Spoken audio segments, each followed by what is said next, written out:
3, 2, 1, lanzamiento. En el instante en que se presionó el botón rojo, el edificio de laboratorio que albergaba la máquina del tiempo tembló, emitió un rugido como si hubiera recibido un golpe en el estómago, y en un abrir y cerrar de ojos, desapareció envuelto en una luz deslumbrante. La enorme cantidad de energía que se había acumulado para empujar hacia el pasado a la máquina del tiempo, cargada con el peso de 13.800 millones de años, estalló hacia el exterior, quemando y desgarrando todo lo que encontraba a su paso. Entonces, entre el estruendo de la explosión, parece como si resonara una voz semejante a un trueno. ¡No desafíes las leyes de la física! Hola a todos. Por supuesto, esto ni siquiera es ciencia ficción, es pura fantasía. Sin embargo, en esta escena hay un único elemento realista, y es la voz. Más exactamente, las palabras «no desafíes las leyes de la física». Entonces, ¿acaso no es posible saltar del futuro al pasado? ¿De ninguna manera? Es cierto que entre tus conocidos no parece haber viajeros en el tiempo, porque al intentar venir a encontrarte, han perdido la vida. ¿Te parece algo obvio? ¿Que es imposible ir del futuro al pasado? Ni hablar. Esta pregunta no es en absoluto tan sencilla como parece. Bienvenidos a Pangea. Bien, a partir de aquí vamos a comprobarlo paso a paso.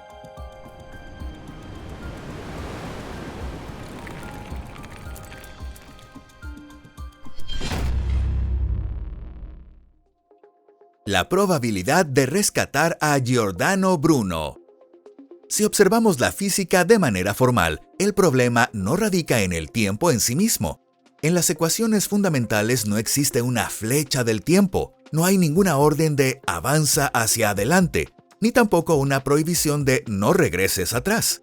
Incluso si sustituimos el tiempo de las ecuaciones por un tiempo negativo, la mayoría de las leyes fundamentales siguen cumpliéndose como si nada hubiera pasado. Una esfera rueda igual de bien tanto hacia la izquierda como hacia la derecha. Los átomos pueden absorber energía y también pueden volver a liberarla. Y si creemos en las fórmulas, incluso los procesos cuánticos no incorporan de antemano una dirección fija del tiempo. A partir de esto, durante mucho tiempo se ha extraído una conclusión sencilla. A nivel fundamental, el tiempo, tal como lo percibimos habitualmente, no existe. Lo único que existe es la simetría. La flecha del tiempo aparece solo cuando el sistema se vuelve grande, complejo y comienza a comportarse de forma estadística. Vemos cómo una taza se rompe, pero nunca vemos que se reconstruya espontáneamente hasta recuperar su forma original. Recordamos el pasado, pero no recordamos el futuro. De ahí se deriva una conclusión simple. La causa no está en las leyes de la naturaleza, sino en la entropía. Está en la probabilidad. El orden es frágil, mientras que el desorden es estable. Sin embargo, quedaba una pequeña grieta. Presta atención a la palabra probabilidad. Es decir, incluso existe la posibilidad de que la carne picada, pasada por una picadora, vuelva a convertirse en la pobre carne de la vaca que fue. Eso es una probabilidad ínfima, pero no es cero. Entonces, también sería posible viajar al 17 de febrero de 1600, a la Plaza Campo de Fiori en Roma, disparar contra los inquisidores con un fusil tipo 20 de 5,56 milímetros y rescatar a Giordano Bruno de la hoguera.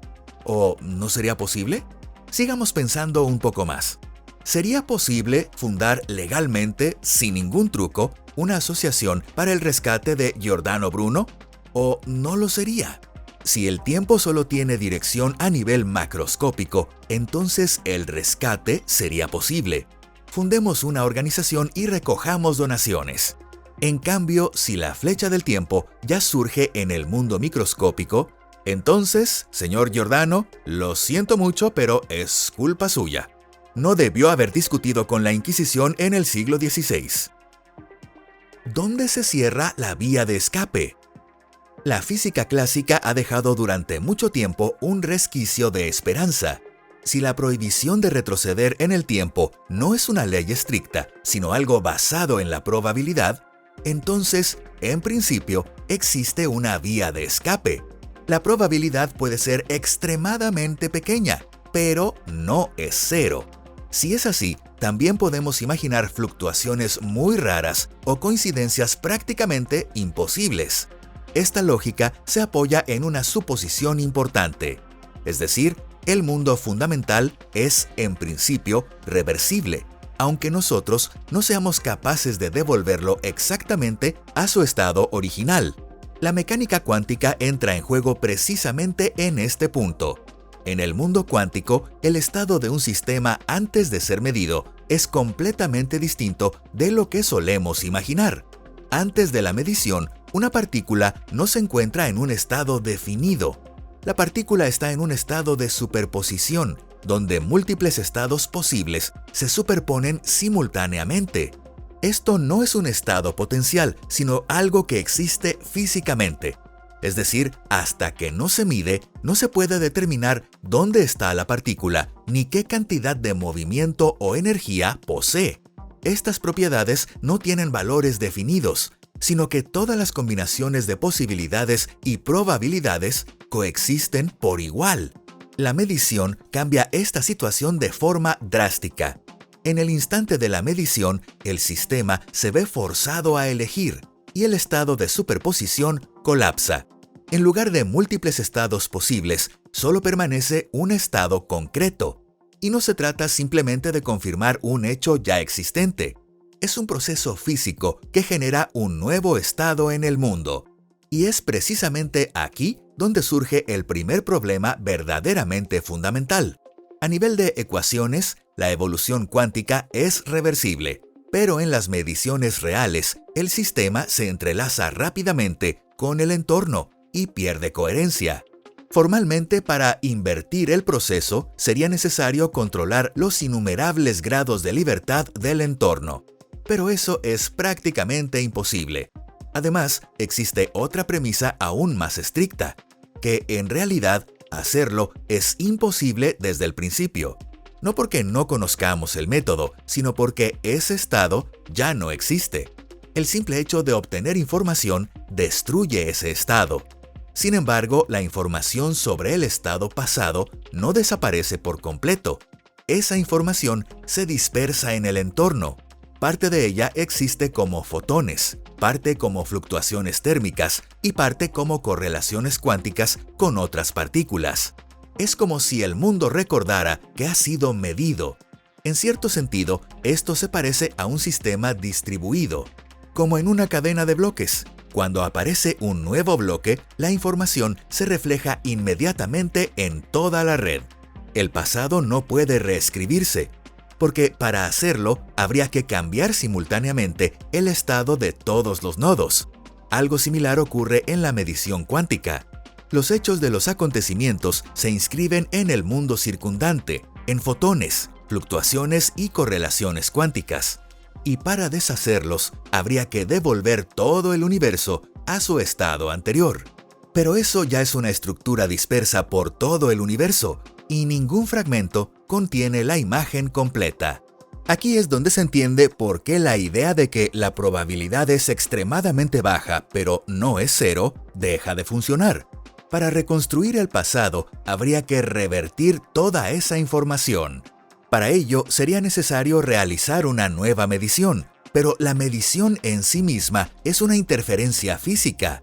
En el mundo cuántico no existe la observación pasiva. El acto de conocer siempre modifica el sistema. Y además, aquí se produce un choque de escalas. La información sobre el pasado está inscrita en estructuras cuánticas extremadamente delicadas y frágiles. Pero la propia medición es demasiado brusca para esas estructuras. Es como intentar girar un diminuto tornillo de un reloj suizo con un hacha.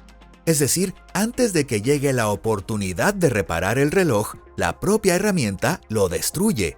Por eso, el pasado deja de ser un estado de baja probabilidad y pasa a no existir como estado en absoluto. La probabilidad solo tiene sentido cuando hablamos de configuraciones posibles de un sistema. Pero después de una medición cuántica, el pasado ya no forma parte de esas configuraciones posibles. Insistamos una vez más. La información no desaparece. Lo que ocurre es que se pierde su dirección. Se dispersa en tal cantidad de huellas y correlaciones que resulta imposible reconstruirla en una única forma original. Así, la flecha de tiempo deja de ser un comportamiento estadístico del mundo microscópico. La flecha del tiempo emerge como un resultado directo de los procesos cuánticos. Es decir, aparece en el instante en el que el mundo toma una decisión y ya no puede deshacerla. El viajero del tiempo como un error físico. Hasta este punto, todo podía reducirse a un problema técnico. No hay suficiente energía, no se dispone de precisión necesaria y los cálculos son excesivamente complejos. Se pensaba que el viaje en el tiempo era solo una cuestión de progreso. Sin embargo, el problema real no está en la máquina. El problema está en el propio viajero. Cualquier objeto que llega del futuro al pasado trae consigo información sobre el futuro. Y no se trata más que de información física completamente ordinaria. Sus recuerdos, la estructura de su cuerpo, su composición química, el estado de sus átomos, todo ello es el resultado de acontecimientos que, en ese momento en el pasado, aún no han ocurrido. Desde el punto de vista de la física, un objeto así no es compatible con el pasado. Transporta información que no encaja en la estructura de un mundo que ya está fijado. Esto no es una paradoja lógica ni la trama de una novela de ciencia ficción. El problema es un conflicto a nivel de la información. Cuando un viajero en el tiempo llega al pasado, inevitablemente comienza a interactuar con el entorno. Y toda interacción es una medición. La mera existencia del viajero se convierte en un instrumento de medición burdo que interviene en las frágiles estructuras cuánticas del pasado. Como resultado, el problema no se resuelve mediante una paradoja, sino de una manera mucho más simple. El sistema no puede incorporar un objeto que contiene información sobre acontecimientos que no figuran en la historia. Esta es la razón por la que viajar al pasado es imposible, no por limitaciones técnicas, sino por razones físicas. Pero, ¿qué ocurriría si milagrosamente el viajero lograra ir al pasado sin provocar una explosión ni una aniquilación? En el momento en el que el viajero se materializa en el pasado, comienza de inmediato a interactuar con el entorno. Se produce un fenómeno que los físicos llaman de coherencia global. Empiezas a entrelazarte con las moléculas del aire, los fotones y el campo gravitatorio de la Tierra. Pero aquí es donde ocurre la catástrofe. En el registro cuántico del pasado no existe ningún espacio donde escribir tu información. Es como intentar insertar un bloque de datos procedente del futuro en una cadena de bloques del pasado que ya está cerrada y definida. Para que tú existas en el año 1600, el universo tendría que recalcular en un instante todas las relaciones entre partículas y proporcionar una base lógica para tu aparición. Y para ello sería necesario una energía comparable a la de un nuevo Big Bang. Al final, el sistema resuelve el conflicto por el medio más económico. En lugar de reescribir la historia para acomodarte, te convierte en ruido térmico. Las complejas estructuras que te componen, como tu cuerpo y tu mente, así como la propia máquina del tiempo, colapsan en un instante. Pero no como resultado de una explosión, sino por la pérdida de las conexiones cuánticas. La información que te define no desaparece, sino que en un instante se dispersa entre las moléculas del aire y del suelo, convirtiéndose en un ruido sin sentido. Tú, como entidad física coherente, dejas de existir, porque la realidad no puede reconocer tu existencia como algo legítimo. El punto de resolución experimental en el debate sobre el tiempo. Lamentablemente, esto ya no se queda en una simple especulación filosófica. En los últimos años, los físicos han sugerido, mediante experimentos con sistemas cuánticos, que la direccionalidad del tiempo podría surgir ya a nivel de la medición y de las correlaciones cuánticas. Es decir, la flecha del tiempo aparece incluso antes que la entropía macroscópica. En definitiva, ha quedado claro que la flecha del tiempo es el resultado de cómo el mundo funciona junto con la información. Todo lo que ocurre queda registrado de forma distribuida en partículas, campos, interferencias y rastros térmicos. El pasado no se almacena en un solo lugar ni espera a que regresemos a él. El pasado ya está inscrito en todo. No es posible volver al pasado, porque el sistema, con toda probabilidad, no puede rebobinarse. El sistema no tiene ningún mecanismo para borrar estados ya registrados. Solo dispone de mecanismos para escribir nuevos estados. Y, por si acaso, para los soñadores, esta suposición es válida dentro de nuestro mundo y sus reglas. Si crees que este universo es virtual, entonces si pudiera salir del modo juego hacia el menú principal, lo que es imposible en este mundo no necesariamente tendría que serlo. Pero esa es otra historia completamente distinta. En nuestro mundo, al parecer, no es posible viajar al pasado. Sin embargo, sí es posible desplazarse hacia el futuro, aunque en realidad lo estamos haciendo todo el tiempo. Todos somos viajeros del tiempo, avanzando hacia el futuro a razón de 1 segundo por cada segundo. ¿Que si se puede ir más rápido? Se puede, pero de eso hablaremos en otro video. Así que intentar volver al pasado es intentar reescribir registros distribuidos, reunir información dispersa y deshacer elecciones que ya han sido tomadas. Lamentablemente, según la física actual, eso se considera imposible. La flecha del tiempo no castiga ni mata a nadie. Simplemente hace que el pasado sea inaccesible. Giordano Bruno, descansa en paz. Si este video te ha resultado interesante, dale a me gusta y compártelo con tus amigos. Gracias por verlo. Nos vemos en el próximo video. ¡Hasta luego!